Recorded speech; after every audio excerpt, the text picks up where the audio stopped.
Welcome everybody to this meeting about English. Thank you for being here with us tonight.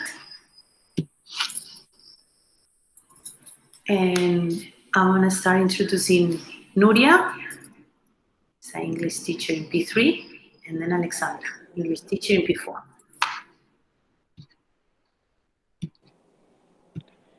Well, hello, I'm Nuria, the P3 English teacher for this year.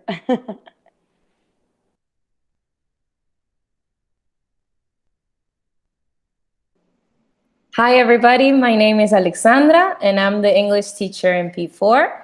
And I'm just going to start off by telling you a few things about how we run the program and the flow. I've had the privilege to be able to be in the 3 levels. I was a teacher in P3, P4, and P5 while we were in the flow.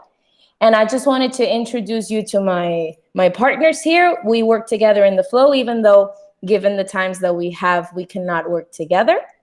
And I'm going to tell you a little bit about how things flow in the flow, all right? The main goal that we have as English teachers is to be able to engage the students in different areas of development and language acquisition.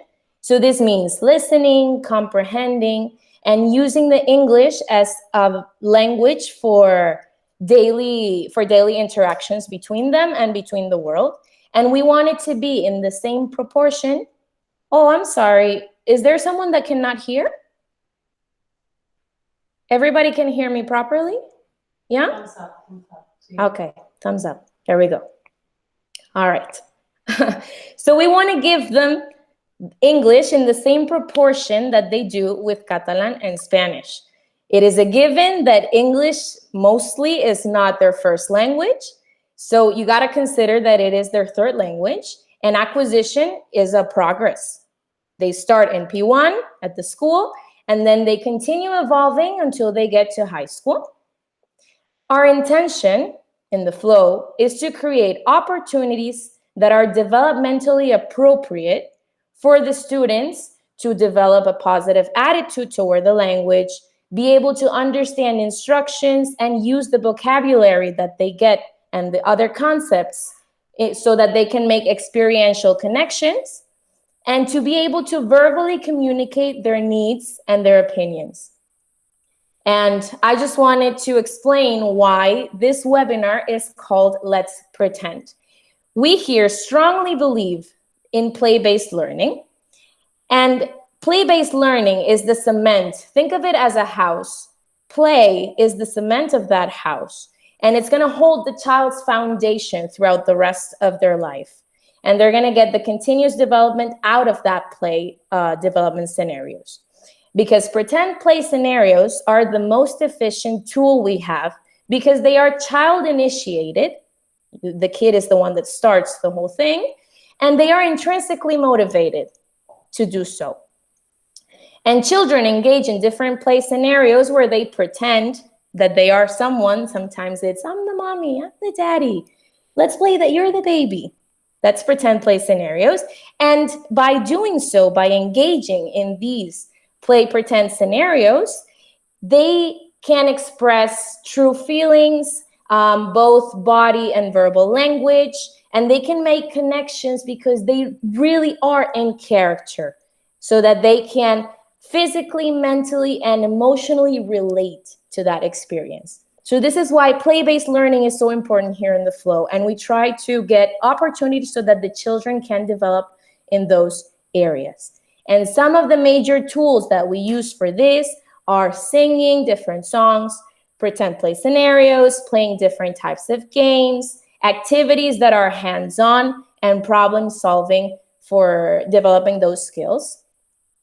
And the last thing I want to add is that 7 ways that you can aid your child's development, especially through English language acquisition, is through creating, moving, singing, discussing, observing, reading, and playing together. And now that I told you the basics of what we do here, I'm going to give the word to Cecilia, that she's going to specifically address everything that we do in P3, P4, and P5.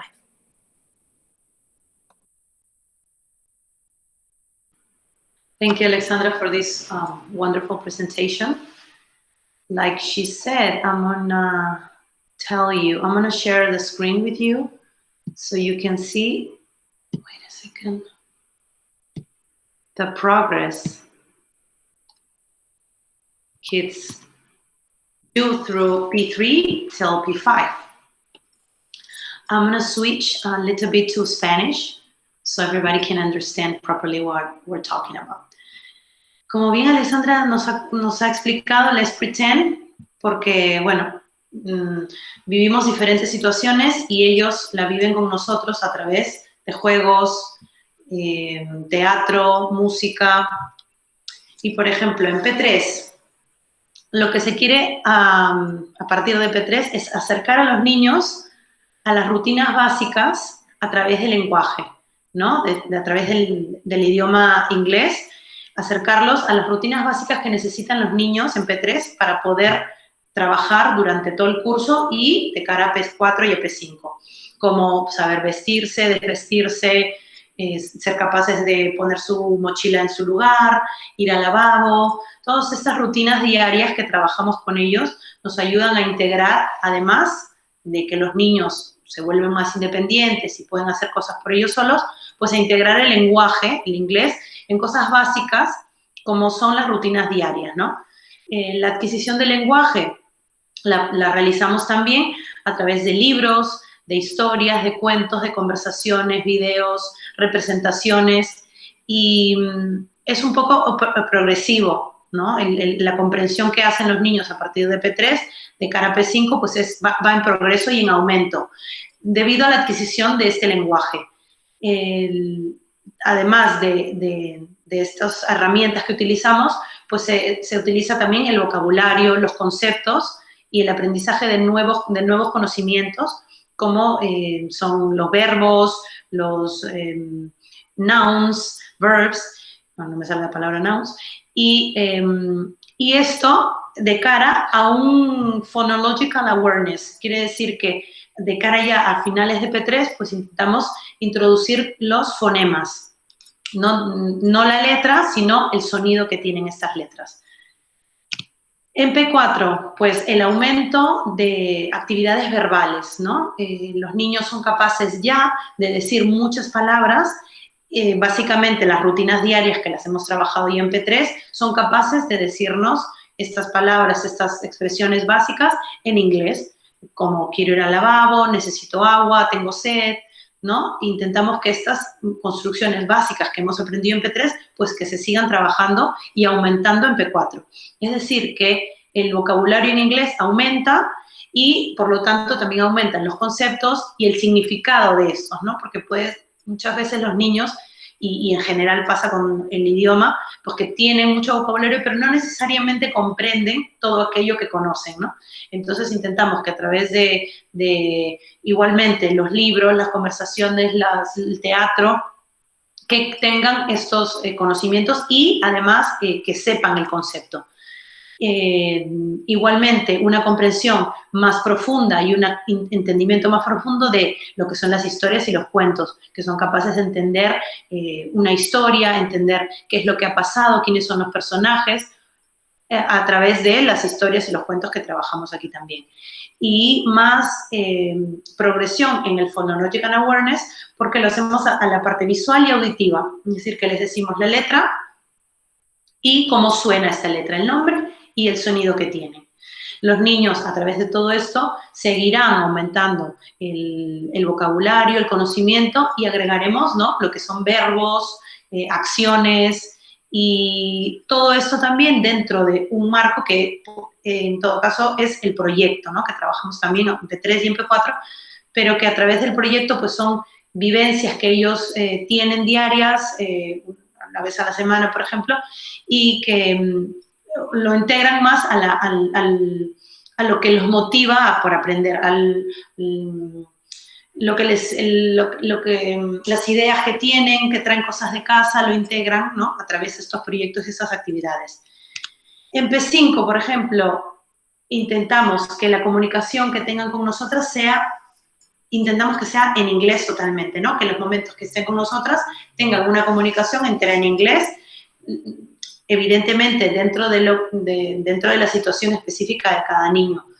Hay niños que, por ejemplo, en casa tienen mucho más exposición al inglés que otros, pues esos niños probablemente también aquí traigan estos conocimientos y este vocabulario y sea más fácil para ellos comunicarse con nosotros en inglés.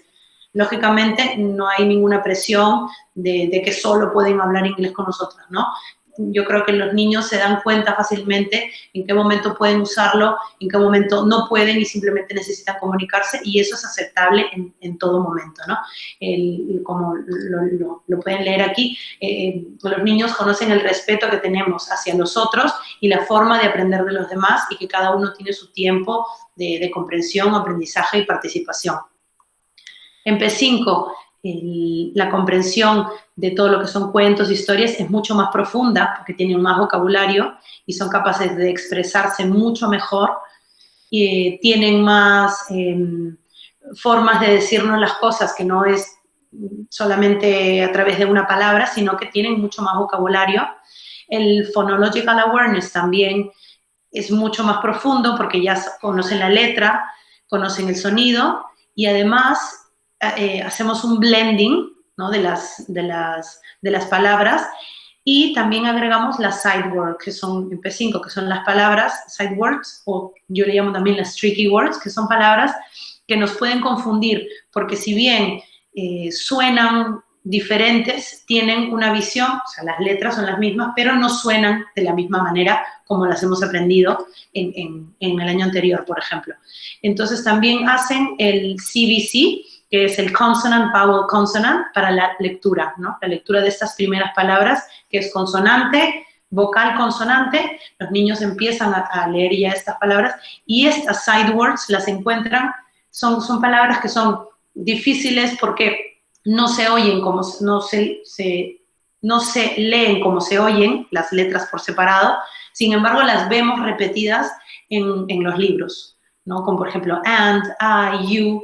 No las puedes leer como suenan los fonemas sueltos, ¿no? Entonces, un poco hay que memorizarlas. Entonces, trabajamos eso a través de los beats y, bueno, actividades de comprensión y de escucha, donde los niños también hacen una comprensión mucho más profunda de lo que es una historia y son capaces de entender muchas más cosas. Por ejemplo, este año en P5 hemos empezado a leer un libro por capítulos, ¿no? Que normalmente cuesta más porque, claro, es una historia que tienes que saber lo que ha pasado antes, lo que viene luego, y entonces utilizamos mucho lo que es la comprensión de lectura de la escucha, ¿no?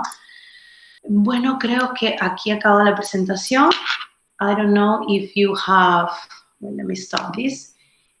Now it's time to do some questions. If you have any question, you can tell us. Should they write it down or they can turn off the microphone? I don't know. Maybe you can write it down and we can read the questions and answer.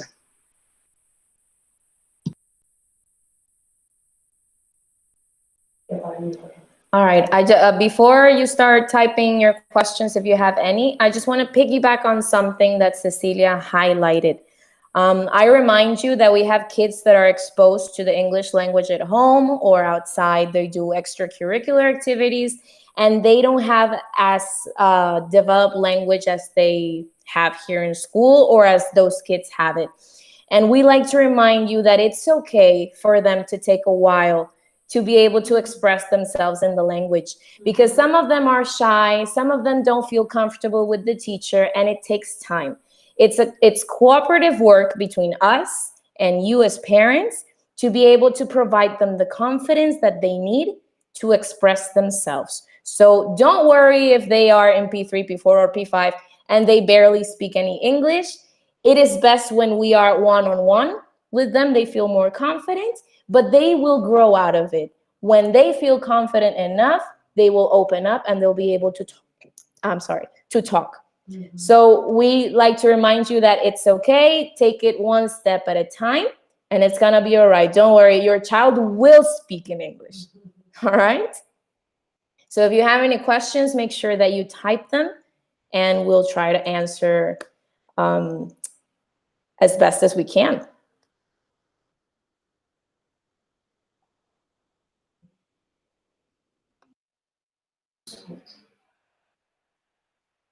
I don't think we have any questions.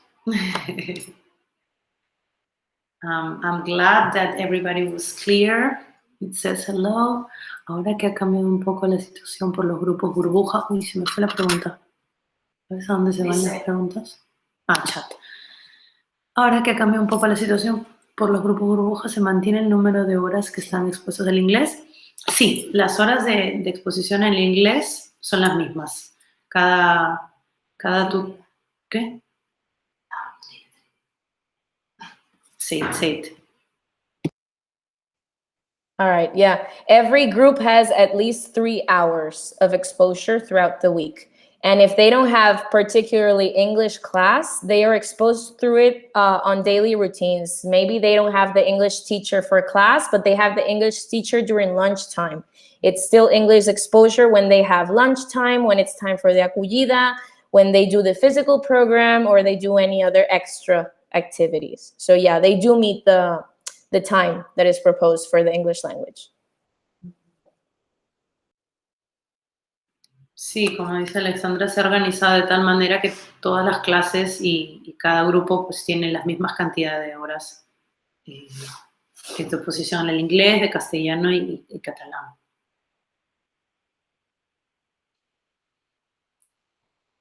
Any other question? If you don't, I'm gonna set this over, and thank you everybody for being here with us.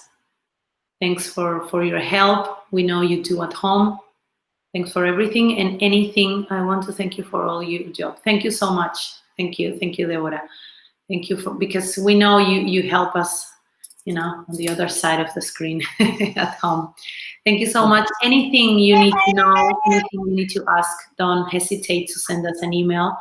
We're always happy to answer and to have any conversation about it. Thank you so much, everybody, for being here. Have a nice afternoon. Thank you. Bye, Nuria. Bye, Nuria. Oh, somebody wants to do it. Bye, Nuria. Thank you. You can hear us.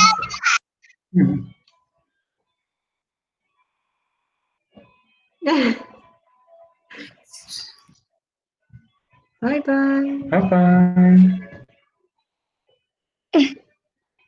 Look, she's there, but we can't hear her. Nuria, we can't hear you.